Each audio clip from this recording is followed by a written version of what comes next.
नमस्कार। आज दिल्ली के चुनाव के नतीजे आए हैं और जनता का जो भी निर्णय है, जनता का जो भी फैसला है, उसे हम पूरी विनम्रता के साथ स्वीकार करते हैं। जनता का निर्णय सर माथे पर। मैं भारतीय जनता पार्टी को इस जीत के लिए बहुत बहुत बधाई देता हूं और मैं उम्मीद करता हूं कि जिस उम्मीद के साथ और जिस आशा के साथ लोगों ने उनको बहुमत दिया है, वो उन सभी उम्मीदों और आशाओं पे पूरा उतरेंगे।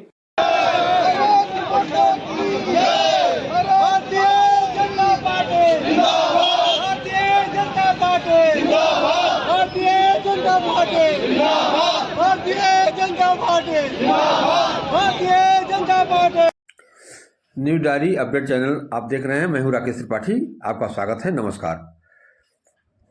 दिल्ली में 27 साल बाद भाजपा को स्पष्ट बहुमत, आपने 40 सीटें गंवाई। भाजपा को 71% स्ट्राइक रेट के साथ 40 सीटों का फायदा। आपको विस्तार से खबर बता दें, भाजपा ने दिल्ली में 27 साल बाद स्पष्ट बहुमत हासिल किया। दिल्ली विधानसभा की 17 सीटों में के रिजल्ट शनिवार को सामने आए। भाजपा ने 48 और आम आदमी पार्टी ने 22 सीटें जीती। कांग्रेस को एक भी सीट नहीं मिली। बता दें कि भाजपा ने 1993 में 49 सीटें यानी कि 2/3 बहुमत हासिल किया था। 5 साल की सरकार में मदन लाल खुराना, साहिब सिंह वर्मा और सुषमा स्वराज मुख्यमंत्री बनाए गए थे। 1998 के बाद कांग्रेस ने 15 साल राज किया। इसके बाद 2013 में आम आदमी पार्टी की सरकार थी।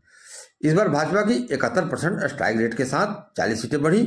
पार्टी ने 68 पर चुनाव लड़ा, 48 सीटें जीती। वहीं आम आदमी पार्टी को 40 सीटें का नुकसान हुआ है। आपका स्ट्राइक रेट 31% रहा। भाजपा ने पिछले चुनाव 2020 के मुकाबले वोट शेयर में 9% से अधिक का इजाफा किया। वहीं आम आदमी पार्टी को करीब 10% का नुकसान हुआ है। कांग्रेस को भले ही एक सीट नहीं मिली, लेकिन वोट शेयर 2% बढ़ाने में कामयाब रही। आपको बता दें कि 2020 में भाजपा ने महज 8 सीटें जीती थी और 2025 में 6 गुना ज़्यादा यानी 48 से ज़्यादा सीट जीती। केजरीवाल की नई दिल्ली सीट पर 20 उम्मीदवारों की जमानत जब्त हो गई। उन्हें मिले वोट 3 अंक तक भी नहीं पहुंच सके।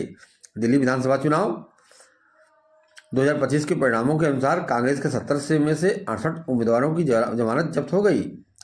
केजरीवाल को प्रवेश वर्मा ने 40,089 वोटों से हराया, जबकि संदीप दीक्षित को 45,068 वोट ही मिले। 4568 वोट ही मिले। भाजपा के दोनों पूर्व मुख्यमंत्रियों के बेटे चुनाव जीत गए। नई दिल्ली से प्रवेश वर्मा और मोतीनगर से हरीश खुराना प्रवेश पूर्व मुख्यमंत्री साहिब सिंह वर्मा के बेटे हैं। खुराना पूर्व सीएम मदन लाल खुराना के बेटे हैं। बता दें कि 2020 में दिल्ली दंगों के आरोपी ताहिर हुसैन मुस्तफाबाद सीट से तीसरे नंबर पर रहे और वे ओवैसी की पार्टी AIMIM से चुनाव लड़े थे। यहां से भाजपा के मोहन सिंह बिष्ट ने जीत दर्ज की। दूसरे नंबर पर आम आदमी पार्टी रही। आपको बता दें कि कांग्रेस फिर 0 पर लेकिन 14 सीटों पर आम आदमी पार्टी को हराया। कांग्रेस दिल्ली में 0 रही, लेकिन आम आदमी पार्टी को जरूर हरवा दिया। 14 सीटों पर आम आदमी पार्टी की हार का अंतर कांग्रेस के मिले वोटों से कम है। यानी अगर आम आदमी पार्टी और कांग्रेस का गठबंधन होता तो दिल्ली में गठबंधन की सीटें 37 हो जाती और बीजेपी 34 सीटों पर ही सिमट जा सकती थी।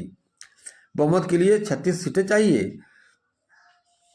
अब आपको बताते हैं कि हार की प्रमुख 6 वजह थी। जो आम आदमी पार्टी के चुनाव हारी है उसकी प्रमुख वजह बता दें आपको कि करप्शन के आरोप में लगे 177 दिन जेल में रहे केजरीवाल। शराब नीति केस में कुल 177 दिन जेल में रहे। बीजेपी ने अपने चुनावी कैंपेन में इसे मुद्दा बनाया। केजरीवाल खुद को कट्टर ईमानदार कहते थे। बीजेपी ने उन्हें बार बार कट्टर बेईमान कहा। सरकारी बंगले शीश महल पर 45 करोड़ खर्च हुआ। केजरीवाल के सरकारी बंगले के रेनोवेशन पर 45 करोड़ खर्च किए गए जाने को बीजेपी ने मुद्दा बनाया। चुनाव के पहले इसे शीश महल कहकर प्रचारित किया। बीजेपी ने इस चुनाव को पीएम मोदी बनाम केजरीवाल बनाया। प्रधानमंत्री ने अपने नाम पर वोट मांगे। दिल्ली में 67% आबादी मिडिल क्लास है। पिछले चुनाव में मिडिल क्लास ने आम आदमी पार्टी को एक तरफा वोट किया। इस फैसले का असर पड़ा। मोदी ने हर रैली में कहा कि हम मौजूदा सरकार की किसी भी कल्याणकारी योजना को बंद नहीं करेंगे। वहीं महिलाओं और 60-70 साल के बुजुर्गों को हर महीने 2500 रुपये देने का ऐलान किया। बता दें कि इस बार कुल 68 उम्मीदवार उतारे भारतीय जनता पार्टी ने।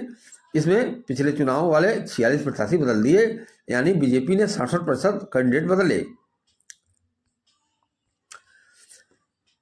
इसी के साथ बता दें कि उत्तर प्रदेश के विधानसभा चुनाव में भी उपचुनाव जो हुआ है मिल्कीपुर में, उसमें भारतीय जनता पार्टी ने 61,636 वोटों के अंतर से वहाँ सीट जीत लिया है। बहुत ही खुशी का माहौल है। 26-27 सालों के बाद दिल्ली में भाजपा की जीत, 48 सीट से भाजपा ने जीत हासिल करी।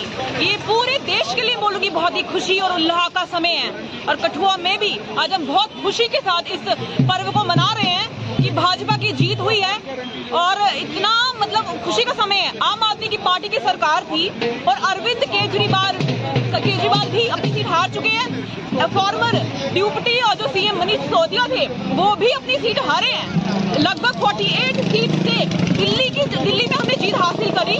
तो ये मैं बहुत ही खुशी की मैं बोलूंगी बात है और बहुत अच्छा कार्य होगा मुझे लगता है, क्योंकि आम आदमी पार्टी की जो सत्ता रही तो आप देख ही सकते हैं कि दिल्ली का क्या हाल हुआ और पंजाब का हाल तो आप देख ही सकते हैं। तो ये बहुत खुशी का समय है और हम इस पर्व को बहुत खुशी से मना भी रहे हैं। अंत में मैं कहूंगी जय हिंद जय भारत। आपको ले चल रहे हैं भारतीय जनता पार्टी की जीत पर भाजपा कार्यकर्ताओं ने मनाया जश्न। बता दें मिर्जापुर जनपद अंतर्गत लालगंज और लहंगपुर में भारतीय जनता पार्टी की जीत को कार्यकर्ताओं और समर्थकों ने जनता की जीत बताया। क्षेत्र के अलग अलग स्थानों पर कार्यकर्ताओं ने एक दूसरे को मिठाई खिलाकर जश्न मनाया और पार्टी की सफलता को जन समर्थन का परिणाम बताया। बता दें कि लालगंज में आयोजित कार्यक्रम में भाजपा के पूर्व मंडल अध्यक्ष जयप्रकाश उपाध्याय और संतोष दुबे, रामबली गुप्ता, रमरेश दुबे, सत्येंद्र तिवारी, देवेंद्र तिवारी सहित कई कार्यकर्ता मौजूद रहे। सभी ने जीत को संगठन और जनता के परिश्रम का फल बताया और प्रधानमंत्री के नेतृत्व की सराहना की। वहीं लहंगपुर में ही कार्यकर्ताओं ने पार्टी की जीत पर उत्साह बताया। इस दौरान बीपी दुबे, महेंद्र चौबे, कृष्णा दुबे, जयप्रकाश एडवोकेट, चंद्रेश दुबे, सुशील शर्मा, राकेश पांडे, राजाराम सरोज और ब्रिजेश गुप्ता ने एक दूसरे को मिठाई खिलाकर खुशी का इजहार किया। कार्यकर्ताओं ने कहा कि जनता ने एक बार फिर प्रधानमंत्री नरेंद्र मोदी के नेतृत्व में भाजपा की नीतियों में विश्वास जताया है। सभी ने एकजुट होकर विकास कार्यों को आगे बढ़ाने का संकल्प लिया और कहा कि भारतीय जनता पार्टी के नेतृत्व में देश विकास कर रहा है, क्षेत्र का विकास हो रहा है और दिल्ली में 27 साल बाद भारतीय जनता पार्टी की पूर्ण बहुमत सरकार आई है और देश की राजधानी दिल्ली की तस्वीर बदलेगी। नमस्कार।